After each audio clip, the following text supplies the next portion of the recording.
The marble floor gleams like a mirror under the chandelier's light, cold and perfect and utterly useless. Nicholas Calabrese, 6 foot 2 inches tall, broad-shouldered and built like a man who has clawed his way through decades of blood and empire, kneels on that marble with his hands shaking. Those hands. The hands that signed documents sending men to federal prison for 40 years.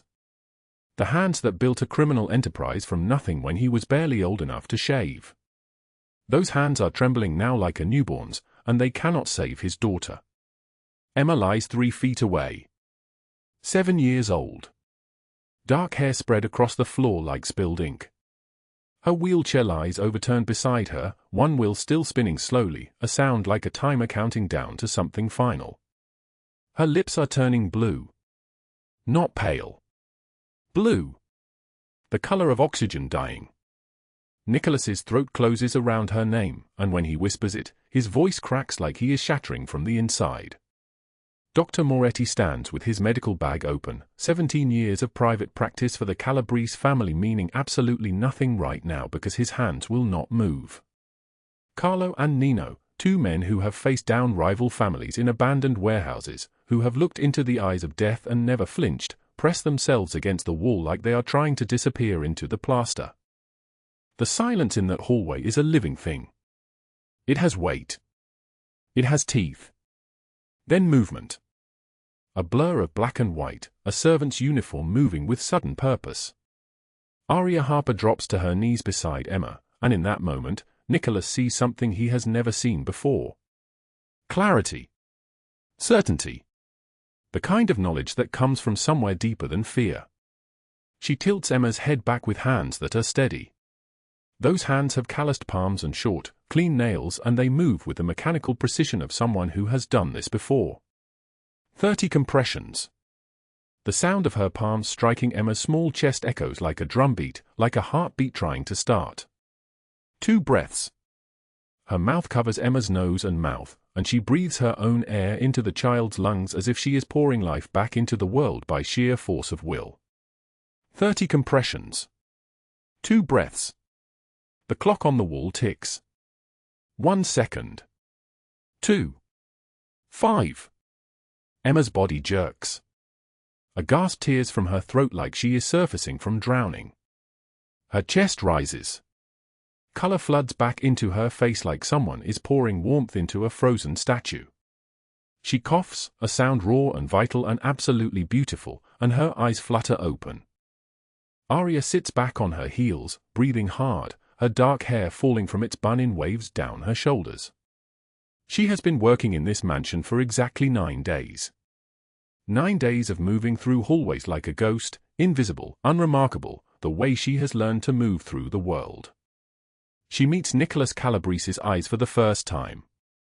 His dark gaze, intense and penetrating, filled with something she cannot name. Gratitude. Terror. A recognition of something shifting, some invisible line being crossed that cannot be uncrossed. Before we continue, drop a like if this story hits you. Share it with someone who needs to hear it and subscribe so you don't miss what's coming tomorrow. Now let us go back to the beginning, to a June night 3 weeks earlier when Aria Harper had $78 to her name and a thunderstorm that would change everything. $78. This is not a number Aria Harper says out loud anymore. She simply knows it the way a person knows their own heartbeat. $78. In her wallet right now, folded into a crease so worn the bills are soft as cloth. She is sitting in her 2004 Honda Civic on a stretch of California highway at 11:23 at night, and the storm is moving in like something with intention. The radio says the traffic will clear in 2 hours. The radio says there are accidents on 3 routes. The radio says nothing about the fact that she has to be at Evelyn Blackwell's restaurant in Los Angeles at 5 in the morning to begin the breakfast preparation, which means she has 5 hours to drive 140 miles and find somewhere to sleep. On her dashboard, next to a half-empty bottle of water and 3 individually wrapped crackers she has been rationing since lunchtime, sits a white envelope stamped in red letters. Final notice. The foreclosure notice for her sister's house. The house where her sister's 2 children sleep in twin beds under a ceiling that leaks when it rains. The house that will belong to the bank in 47 days if she cannot produce $35,000. $35,000. She makes $12 an hour. She works double shifts 6 days a week. She eats the scraps from the garbage cans at Blackwell's restaurant because the owner, a man named Douglas Hale with eyes like a predator and hands that move too fast when he thinks no one is watching, has learned that she will not report him, will not complain, will not leave. Where would she go? The first drops of rain hit her windshield. They come slowly at first, then faster, then all at once like someone is pouring the sky down on the highway. Lightning splits the darkness. 1. 1,000. 2. 2,000. 3. 3,000. The thunder comes on count 3, which means the storm is close, maybe 5 miles away. Aria knows these things. She has learned to calculate distance and safety and the probability of harm the way other people calculate tips.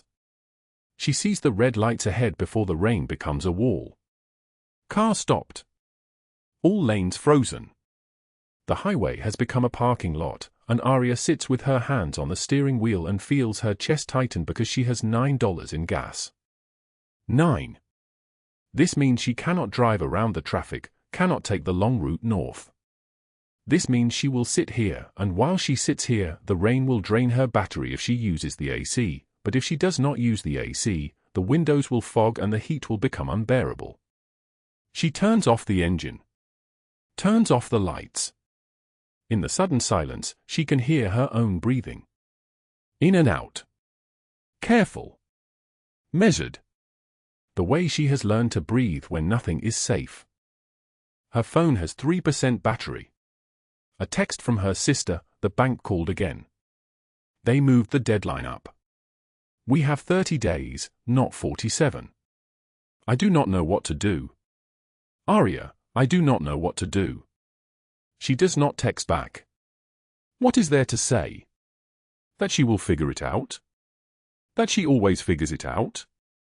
That she has spent 8 years invisible in kitchens and hallways, bending her shoulders into smaller and smaller shapes, until she takes up so little space that people forget she is there. Douglas Hale forgets she is there. He raises his voice to her in front of guests, tells her she is careless and stupid and worthless, and she stands there with her eyes down and her hands still, and she survives. This is what she knows how to do. Survive. The rain gets worse. It hammers the roof of the car like something trying to break through. The other cars on the highway sit dark and still, their drivers also waiting, also trapped. Lightning comes more frequently now, barely a second between flash and thunder, and Aria knows this means the storm is directly overhead. That is when the convoy appears. 3 black SUVs, shining and new, moving slowly through the stop traffic on the shoulder. They come from behind her, engines so quiet they sound like predators breathing. The vehicles are identical. The windows are tinted so dark that Aria cannot see inside them. As the first SUV approaches, she sees the driver, a man in a dark suit, his jaw sharp and focused, his eyes on the road. The convoy does not stop at her car. It does not slow down to look at her. It passes like she is less than invisible, like she is beneath notice, like she does not exist at all. The third SUV passes, and for a moment, Aria sees a silhouette in the back window. Tall. Broad-shouldered. Motionless. Then they are gone, moving up the highway ahead, their brake lights disappearing into the rain. Aria sits alone in her car. The storm rages. She thinks about her sister. She thinks about the children sleeping in those twin beds. She thinks about Douglas Hale's hand on her shoulder in the walk-in freezer, where no one can see, where no one can hear her say no. She thinks about $35,000, which is a number so large it does not feel like a real number anymore. It feels like a death sentence. The storm continues. Lightning, then thunder. Lightning, then thunder. And on the highway, in the darkness, Aria Harper sits with $78 to her name and a choice that is not really a choice at all, because when you have nothing, there is only one path forward. You keep breathing. You keep moving. You survive. She does not know that 3 vehicles ahead, in the third black SUV, a man named Nicholas Calabrese is making a phone call. She does not know that he is ordering something. She does not know that his voice, deep and solid like an oath, carries the kind of weight that makes men move mountains. She only knows that she has to survive the night. And very soon, that will become the least of her problems. 3 weeks earlier. June 17th. The Pacific Coast Highway disappears into sheets of rain so thick that Aria Harper cannot see the road ahead, cannot see the painted lines, cannot see anything except the grey wall of water hammering her windshield like a fist demanding entry. Her 15-year-old Honda Civic sits on the shoulder, engine dead, wipers still moving uselessly across the glass. She turns the key again. The engine coughs. Coughs again. Then nothing but the hollow click of a starter that has surrendered. Lightning fractures the sky, and for one moment the highway becomes bright as noon, and she sees her own face reflected in the rearview mirror, 29 years old but looking 40, dark circles carved beneath her eyes like shadows that have taken permanent residence, shoulders permanently bent from 8 years of keeping her head down, eyes forever downcast, learning early and learning well that invisibility is survival. She reaches back without thinking. Her hand finds the ridges beneath her uniform shirt. Scars running in every direction like a map of hell, each one the signature of Douglas Hale's cruelty, each one earned in the walk-in freezer at Bella, not where no one can hear you say no, where no one comes looking for you, where a man's hand can do whatever it wants to a girl who has no one to tell. 8 years. 8 years of that. On the dashboard, the debt collector's letter catches the next flash of lightning. Final notice stamped across it in red ink like a wound that will not close. $35,000. Due in 3 days. $35,000 is a number so large it stops being real. It becomes a gravity.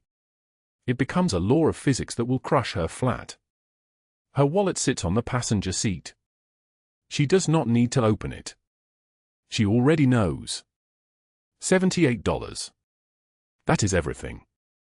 That is the remainder of her bi-weekly paycheck after rent, after utilities, after the minimum payments that never touch the principal, after food for her sister's children, after bus fare, after everything that keeps a person breathing. $78. The rain hammers. A semi-truck roars past on the highway, its wake rocking her small car like a toy in deep water. She closes her eyes. She thinks about calling someone. There is no one to call. Her mother is dead. Her father disappeared before she was born. Her sister has 3 children under the age of 7 and works double shifts at a hospital, and Aria cannot tell her that the money is gone, that the eviction notice came yesterday, that in 3 days there will be nowhere for those children to sleep. She opens her eyes. Headlights appear through the rain. Not one car. 5 black SUVs moving in formation like sharks crossing dark water, moving slowly, deliberately, their engines deep and powerful. They slow.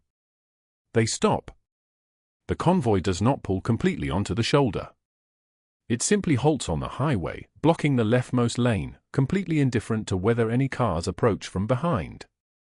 Aria's hands freeze on the steering wheel. She knows what convoys like this mean in Los Angeles.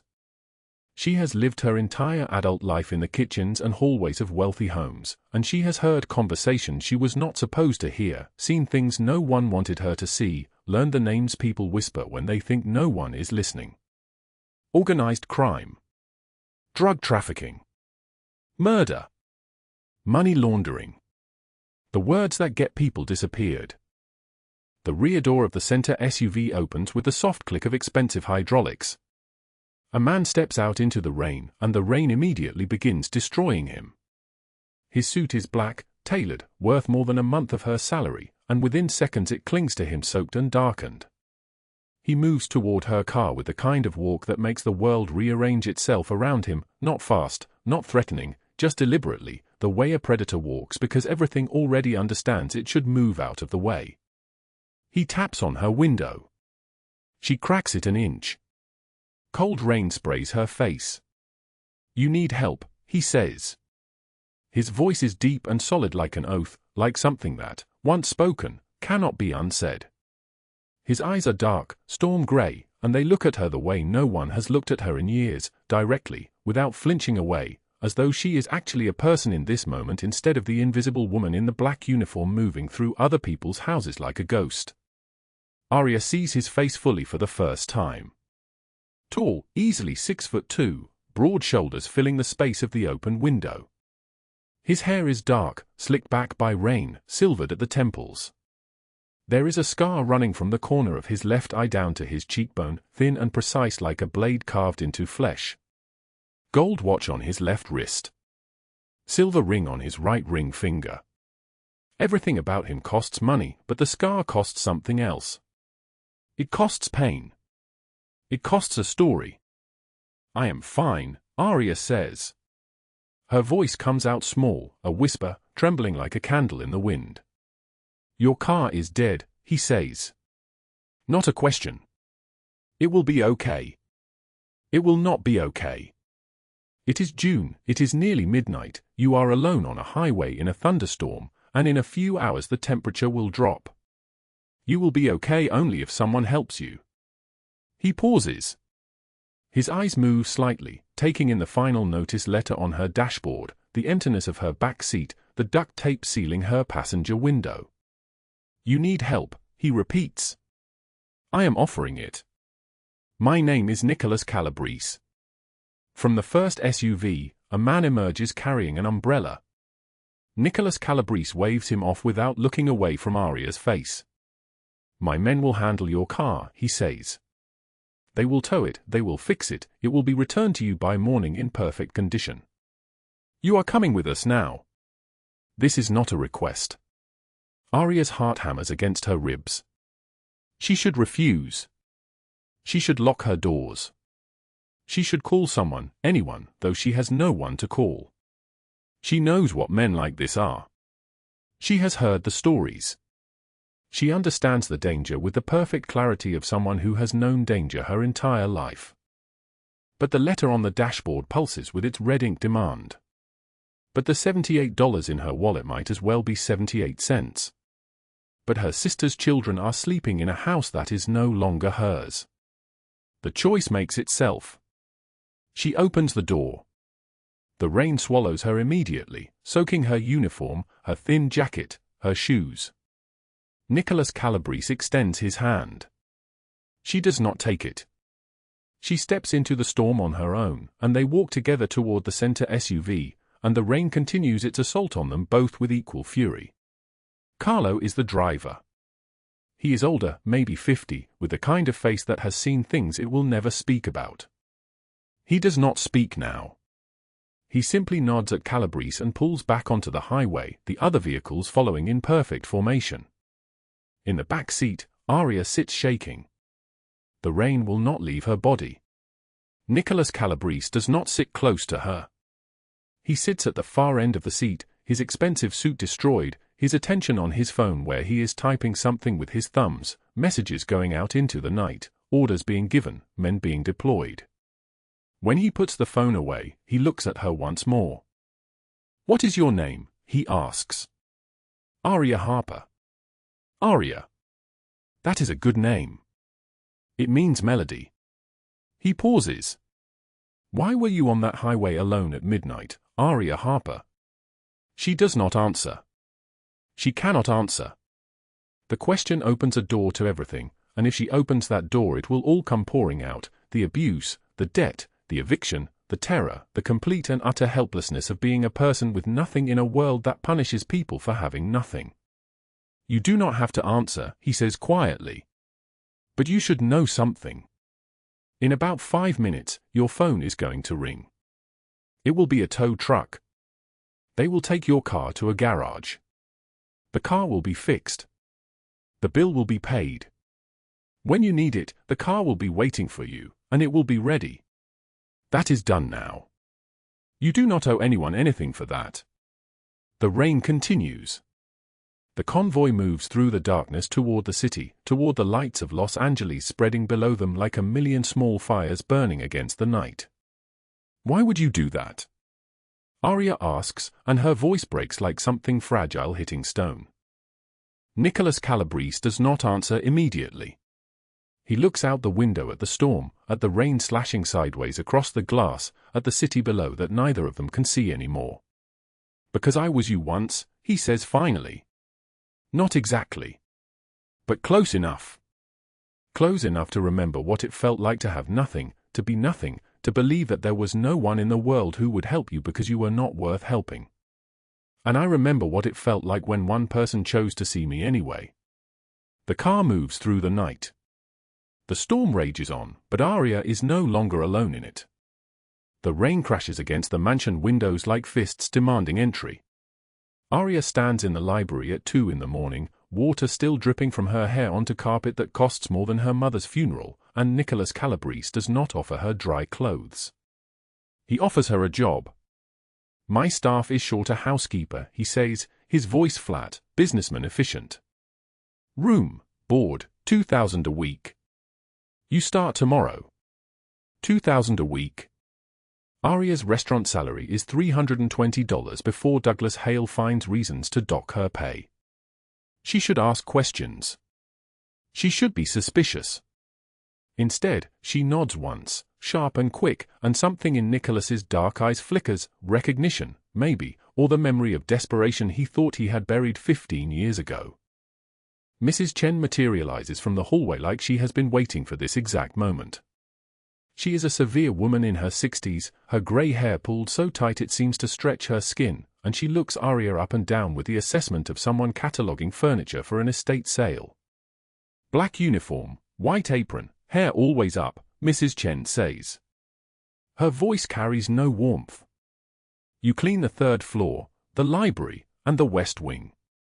You do not speak to Mr. Calabrese unless spoken to. You do not enter the family wing without permission. You are invisible. Do you understand invisible?" Aria understands invisible. She has been invisible for 8 years. The staff quarters are in the east wing, past the kitchen where 3 ovens sit cold and dark, down a corridor lit by a single amber bulb. Mrs. Chen stops at a small door painted pale blue. Inside, a narrow bed with white sheets, a window overlooking the garden, a private bathroom with running water that does not sputter or smell like rust. "This is yours," Mrs. Chen says. Meals are taken in the kitchen at 6, noon, and 7. You do not eat with the family. You do not eat in the dining room. You do not speak to the girl unless she speaks first. She pauses at the threshold. The girl is 7. She has been paralyzed for 3 years. She does not need kindness. She needs discipline. Mrs. Chen leaves. The door closes with a soft click. Aria sits on the bed and does not cry because she stopped crying somewhere between the foreclosure notice and the final eviction warning. Instead, she pulls the debt collector's letter from her pocket, final notice stamped in red across the envelope, and reads it again, as if the words might have changed. They have not. $35,412. Payment due in 3 days. 3 days ago, she had $78. That first week, Aria moves through the mansion like a ghost. She learns the rhythms of the Calabrese house the way she has learned the rhythms of every wealthy home she has cleaned, where the owners move, where they pause, where they trust their secrets to silence. Nicholas leaves at 7 in the morning, the black SUVs arriving like clockwork, Carlo and Nino flanking him down the marble steps. He returns at midnight, sometimes later, sometimes with the smell of blood on his white shirt that no amount of cleaning can remove. Emma stays in the family wing with a rotating team of nurses who speak to the girl like she is a problem to be managed, not a person to be known. The other staff, 6 in total, ignore Aria completely, moving past her like she is part of the architecture, a fixture, a tool. On her 5th day, Aria is polishing the library woodwork when she hears wheels on marble. Emma appears in her wheelchair, navigating with the practiced ease of a child who has known paralysis longer than she has known walking. The girl stops. She stares at Aria with dark eyes identical to her father's, eyes that hold intelligence and loneliness in equal measure. "You I knew," Emma says. Aria nods, keeps polishing the carved mahogany, the grain catching the afternoon light that pours through the tall windows. "Can you read?" Emma asks. "Yes." The nurse reads like a robot. Her voice has no color. Will you read to me? Aria hesitates. Mrs. Chen's rules are still fresh in her mind, carved into her like warnings. You do not speak to the girl unless she speaks first. But Emma's expression, lonely, hopeful, desperate for something other than the mechanical cadence of paid care, breaks something in Aria's chest that she had thought was already broken beyond repair. What book? Aria asks. That evening, after the kitchen staff has finished their shift and Carlo and Nino have taken their positions in the front foyer, Aria reads Emma 3 chapters of The Secret Garden in the library. The girl sits in her wheelchair, a blanket across her useless legs, and Aria sits on the floor surrounded by books, and the rain patters against the windows like a gentle rhythm beneath her words.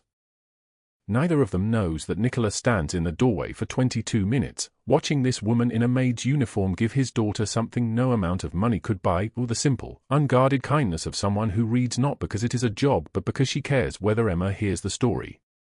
When Nicholas finally turns away, his jaw is tight. His hands are clenched into fists. And in his office, surrounded by the tools of his trade, ledgers, phones, weapons, the machinery of his empire, he makes a single phone call that will set everything in motion. The next morning, Aria is changing the linens in the third-floor bedroom when she hears the first sound, a sharp intake of breath, then silence, then the monitor alarm beginning to wail. She runs. She does not think, does not hesitate, does not remember that she is nobody, just a maid, invisible and replaceable. She runs toward the sound the way a flame runs toward heat, and when she reaches Emma's room the girl is seizing, her small body rigid, her eyes rolled back, her lips beginning to turn the color of old bruises. The nurses are frozen. One stands with her hands over her mouth. The other stares at the monitor like it might somehow change what it is displaying if she stares long enough. Neither moves. Neither calls for help. Neither does anything but stand there while Emma's lungs forget how to work. Aria does. She calls for Mrs. Chen, get an ambulance, now, and she clears Emma's airway and she begins CPR the way she learned it in the community center on a Thursday afternoon, free course for people who could not afford the paid version, and she counts compressions the way the instructor taught her, 1, 2, 3, 4, the steady rhythm of resurrection, the space between life and death narrowing with every push. 30 seconds. 45. 60. The girl's eyes flutter. Her mouth gasps. The monitor spikes once, twice, catches a rhythm. By the time the ambulance arrives, Emma is breathing. The hospital stretches into hours. Carlo and Nino wait in the hallway with her, and neither of them speaks, and the fluorescent lights hum like something caught between life and death. At 3 in the afternoon, Nicholas arrives, moving through the hospital corridors like a storm moving through a city, and the doctors separate themselves from his shadow the way water parts for a knife. Emma is stable. The seizure has passed. There is no brain damage, the neurologist says quietly, because someone had the presence of mind to begin CPR immediately. Another minute, perhaps 2, and the outcome would have been very different. Nicholas does not thank the neurologist. He walks to Aria, who is sitting in the waiting room in her black uniform, and he takes her face in his hands and he looks at her with an intensity that burns like looking directly into the sun. You saved her life, he says. His voice is not a question. It is a statement of fact, of destiny, of something that has shifted in the architecture of his world. I did what anyone would have done, Aria whispers. No, Nicholas says. You did what only you could do. And I intend to make sure you understand exactly what that means. He takes her hand. His grip is firm, warm, alive with gratitude and something else, something cold and dangerous that stirs beneath the surface of his eyes like a predator waking from sleep. And Carlo and Nino exchange a look neither has seen in 15 years, a look that says everything has changed, that the woman in the black uniform has become something the boss values in a way they have never witnessed before. By evening, Emma is sleeping, her small body tucked beneath white hospital sheets, and Nicholas calls Aria into a private consultation room. He closes the door. It is just them. I need to know your story, he says. Not the edited version. Not the version you tell people at job interviews. The real one. Every debt, every wound, every person who hurt you. I need to know all of it. Aria is silent for 3 long heartbeats. Then she begins to speak, and the words come like blood from a wound: the medical bills from her mother's cancer, the collection agency that bought the debt, the eviction notices, the 8 years under Douglas Hale's thumb, the way he steals tips and forces overtime and threatens to fire anyone who reports him, the way his hands sometimes linger on her shoulders when no one is watching. Nicholas listens. His expression does not change. But his hands become fists, slowly, methodically, like something breaking in the dark. How much, he says when she finishes. $35,412, Aria says. The exact number. Always the exact number. 3 days until they can legally take my car. Nicholas reaches for his phone. He makes a call that lasts 40 seconds. When he hangs up, he looks at her. It is done. Your debt is paid. Your car is repaired. Douglas Hale will never work in this city again. Aria's hands begin to shake. Why would you? Because I was you once, Nicholas says, and his voice carries the weight of memory of a childhood spent in poverty that scarred him in ways no surgeon could touch. And because my daughter is alive because you chose to act when everyone else froze. That is not something I forget. That is not something I ever forgive in a world that tries to make us believe such people do not matter. Family is not always bound by blood but by those who choose to stay when the storm arrives. The alley behind the grocery store is darker than it should be, the brick walls absorbing what little light remains from the dying summer sky. Aria pushes her cart toward the narrow passage, the shortcut she has taken 100 times, the one that saves her 15 minutes on feet that already ache from a double shift. She does not see Douglas Hale until he steps from the shadow, his silhouette blocking the exit. Did you think I would not find you? His voice carries the texture of gravel and venom. Douglas Hale is 47 but looks older, thin in the way that speaks of spending more on whiskey than food, his manager's suit wrinkled, his hair plastered to his scalp with sweat. The grocery store's fluorescent light spills across his face, illuminating the rage there, raw and unpracticed. Men like him are not accustomed to losing. You walked away from Bella, not from me. You think you can work for Calabrese and I just disappear. Aria takes a step backward. Her mind calculates distances, exits, the weight of her grocery bag, bananas, rice, a single carton of eggs, things that cost $4 total. Disposable things. Like her. I found other work, she says quietly. Her voice comes out steady, which surprises them both. You no longer employ me. Douglas moves closer.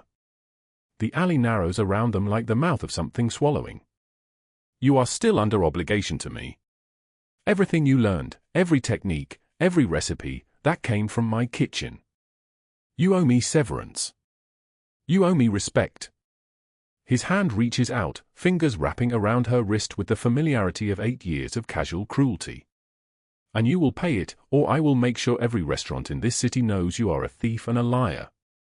The pressure on her wrist ignites something deeper, not her wrist, but the memory of wrists, of being held down, of a hand pressed over her mouth in the walk-in freezer at Bella Not during her 3rd week there. Douglas's fingers had smelled like cigarettes and garlic. She has never told anyone. Not even Nicholas. Let go of me, Aria says. Or what? Douglas laughs, a sound like breaking glass. You will call your Mafia boyfriend? You think he cares about? He yanks her toward the brick wall. Her back hits first, shoulders, then spine, then the base of her skull. The impact drives the air from her lungs. For one suspended moment, she cannot breathe. Then the pain arrives, waves of it, every scar on her back from 8 years of abuse suddenly alive, burning like the wounds are fresh and bleeding. The old injuries mapped across her spine like a history of violence rewrite themselves in real time. 8 years. 8 years of being careful, of flinching at unexpected sounds, of sleeping with her back against the wall because she cannot bear to have anyone behind her. Douglas raises his hand. His palm is open, ready to strike her across the face. Then he stops. Freezes. Every muscle in his body goes rigid like he has been turned to stone. Carlo stands at the mouth of the alley, 23 years old, with the build of someone who lifts weights the way other people pray. He wears a black suit that costs more than Douglas's car. A phone is pressed to his ear, and his free hand rests at his side, not threatening, just present. Waiting. Watching. She is here, Carlo says into the phone. His voice is steady like a metronome. Hale has his hands on her. Douglas releases Aria's wrist as if her skin has burned him. He stumbles backward, his face going pale, the color draining from his cheeks like someone pulled a plug. This is not, we were just talking. The night air fills with the sound of car doors opening. Not slamming, not aggressive, just the soft click of doors closing with precision. 12 men in black suits move from the shadows like they have been there all along, waiting in the geometry of darkness between the streetlights. They form a semicircle around the alley's mouth. Nino is among them, tall enough that he has to duck under the fire escape ladder hanging from the building above. He steps forward with the patience of someone who has done this many times before. Mr. Calabrese would like a word, Nino says. His voice is pleasant, the tone someone might use to invite you to dinner. His hand grips Douglas's collar, and he lifts him effortlessly, Douglas's feet scraping against the pavement like a child being carried to bed. Douglas begins to scream. The sound echoes off the brick walls, bounces between the buildings, turns the alley into the throat of something alive and swallowing him whole. Please? Please, I am sorry. I will disappear. I will leave the city. Please do not. They drag him toward a black SUV waiting at the curb, its engine running, exhaust curling into the humid air. Douglas thrashes against Nino's grip, his legs kicking uselessly, his hands clawing at the fabric of Nino's suit jacket. The screaming continues until he is shoved into the back seat. The door closes. The sound cuts off like someone has switched off a radio mid-sentence. The SUV pulls into traffic and vanishes into the Los Angeles night. Aria stands alone in the alley, her grocery bag at her feet, the eggs broken inside. The yolks have leaked through the brown paper and onto the pavement, a small pool of yellow that reflects the streetlight. She does not move. She cannot move.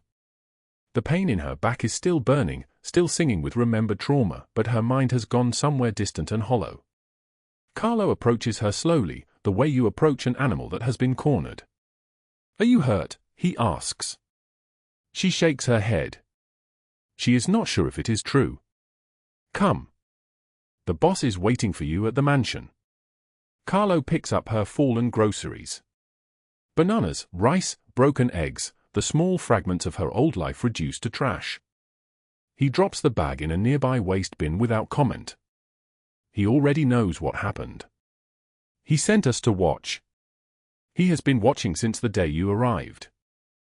That night, rain begins to fall. Not the gentle summer rain of earlier weeks, but a downpour that sounds like gunfire against the mansion's windows. Aria sits on the library floor in her maid's uniform, her back against the shelves that hold books worth more money than she has seen in her entire life. She is staring at nothing. Her eyes are open, but she is somewhere else, somewhere older, somewhere with the smell of garlic and the weight of hands and 8 years of learning to make herself smaller. Nicholas finds her there. He does not knock. He simply appears in the doorway, his silhouette backlit by the hallway light, and then he is sitting on the floor beside her. This gesture, a man of his stature, his power, his immaculate clothing, sitting on the floor beside a maid, registers as impossible. His suit is still pressed. His cufflinks catch the lamplight. But he is sitting on the floor. Where did your men take him? Aria asks. Her voice sounds like it comes from underwater. Somewhere he can explain his business practices to people who appreciate forced labor and stolen wages, Nicholas says. His hands rest on his knees, completely still, completely controlled. The Moretti family runs the ports. They are always looking for managers who understand cruelty. Douglas Hale will spend the rest of his life in containers and warehouses, learning what it feels like to be disposable. No beatings. No death. Just years and years of understanding what he gave to others. Aria's breath comes in shallow increments. The rain hammers harder against the windows. "Why?" she whispers. "Why do you care what happens to me?" Nicholas is quiet for a long moment. When he speaks, his voice sounds different, older, carrying the weight of memory like someone dragging something heavy through the dark. "My father beat my mother every night for 15 years. I was 10 when I watched him break her arm because dinner was cold. I swore when I was strong enough, no one would suffer like that near me ever again. I saw your scars the day you arrived, soaking wet, trying to make yourself smaller.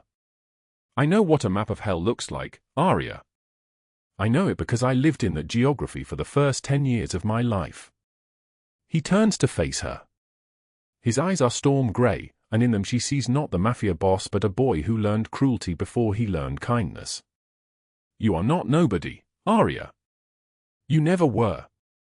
2 days later, Evelyn Blackwell hosts a summer charity gala at Bella Knot. The restaurant is transformed into something gleaming and impossible, crystal chandeliers that cost more than houses, tables draped in white silk, champagne that costs $300 a bottle. 200 of Los Angeles' wealthiest families are in attendance.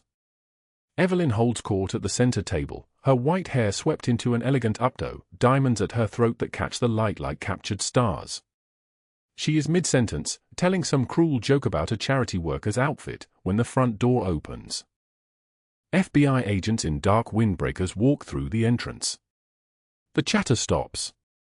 The music stops. Even the waiters pause mid-step, sensing the shift in the room's air pressure. Evelyn's face goes white. "Evelyn Marie Blackwell," one agent calls across the restaurant.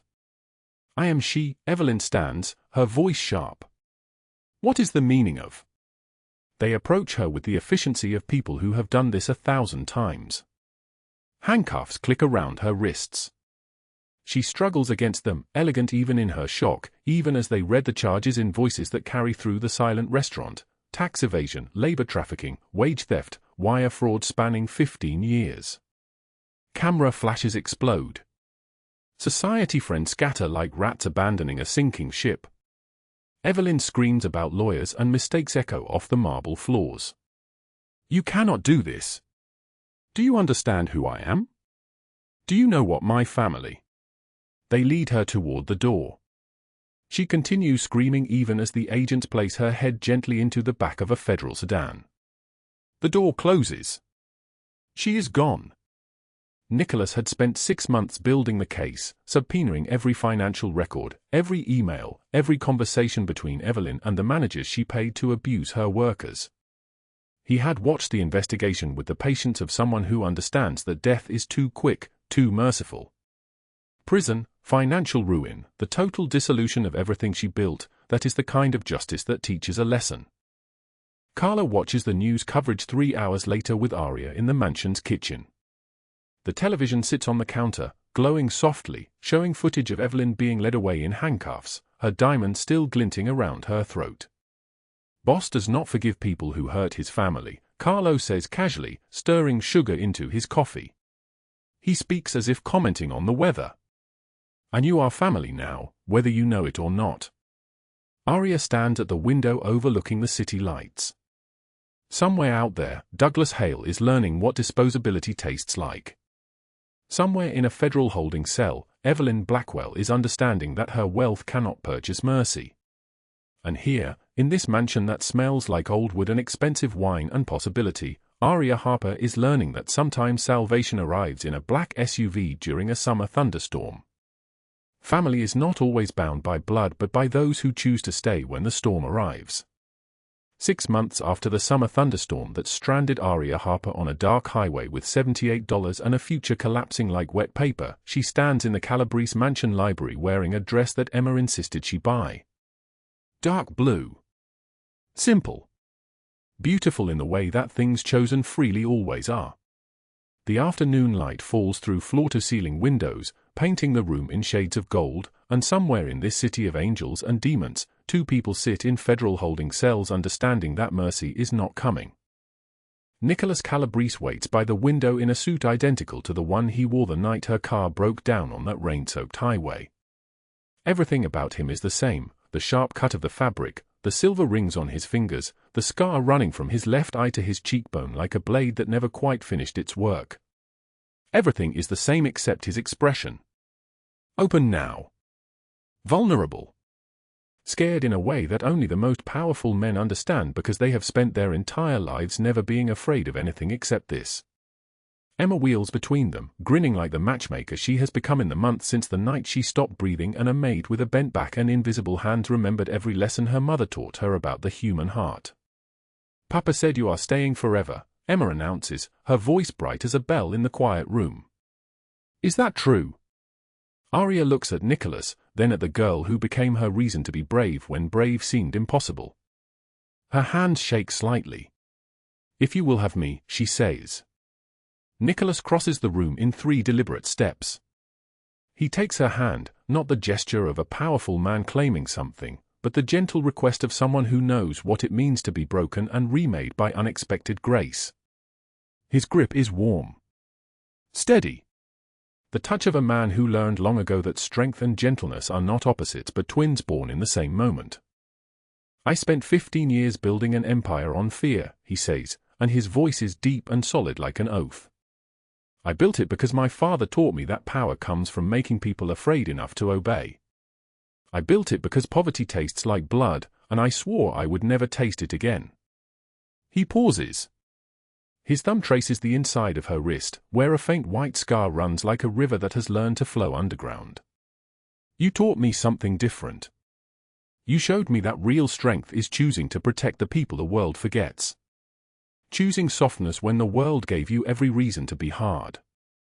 Aria's throat tightens. She had not prepared for this moment, even though she has been waiting for it since the night he brought her into his mansion and treated her like she was worth saving. Not because she was useful. Not because she could clean or cook or disappear into the background like a good invisible woman. But because she was a person. Because something in her desperate eyes reminded him of himself at 18, broken and terrified and swearing that one day he would be powerful enough that no one could ever hurt him again. "You were never nobody," Nicholas continues. "You were just waiting for someone to see you. And when you saved Emma's life, I understood something my father never could. Real power is not about fear. It is about standing beside someone and saying, 'I see you. I choose you. I will protect you not because you owe me anything, but because you matter.'" He kneels. Not as a Mafia boss. Not as a man with $20 million and 60 men at his command and the ability to make people disappear so completely that the world forgets they ever existed. He kneels as a father who learned love from a woman who cleaned other people's houses for wages that could not feed her. As a man who spent 15 years building an empire on the wrong foundation and finally found the reason to rebuild. From his pocket, he withdraws a ring. Gold. Simple. A single diamond that catches the afternoon light and throws it back like a secret being told. "Aria Harper, will you marry me?" She says yes before he finishes the question. The word tumbles out like a prayer finally answered, like a door opening onto a room filled with light. Emma cheers, a sound pure and uncalculated, the sound of a child who understands without explanation that the 3 people in this room have become the family that matters most.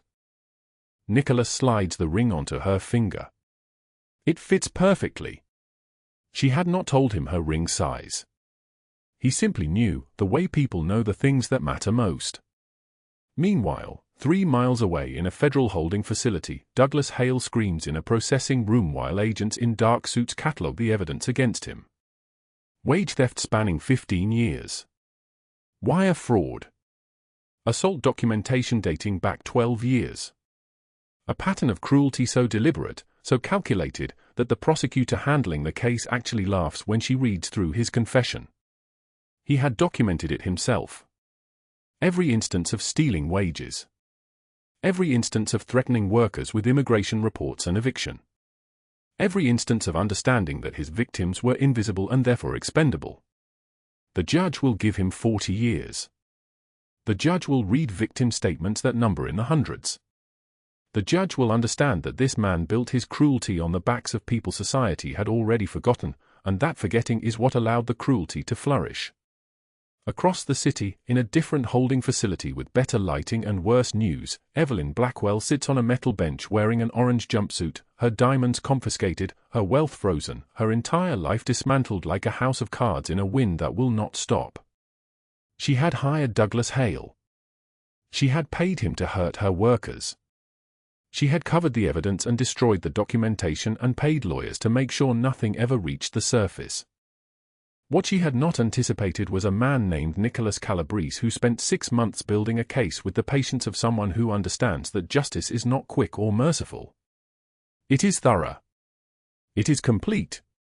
It is the kind of justice that reaches back into every corner where cruelty hid and brings it into the light.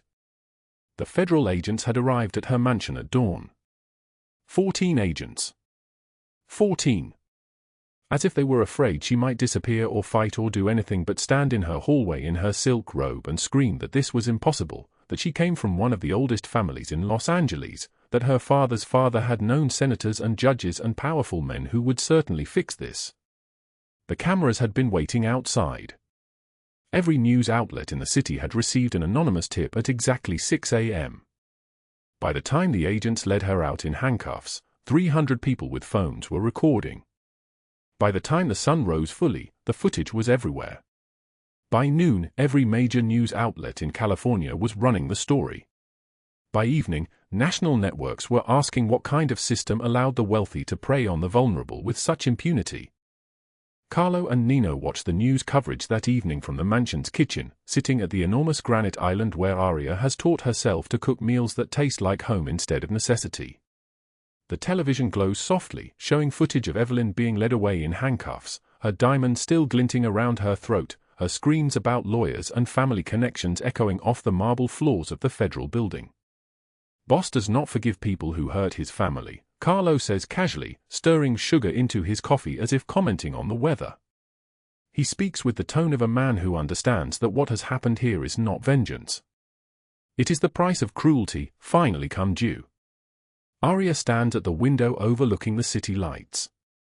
Somewhere out there in a federal cell, Douglas Hale is learning what disposability tastes like.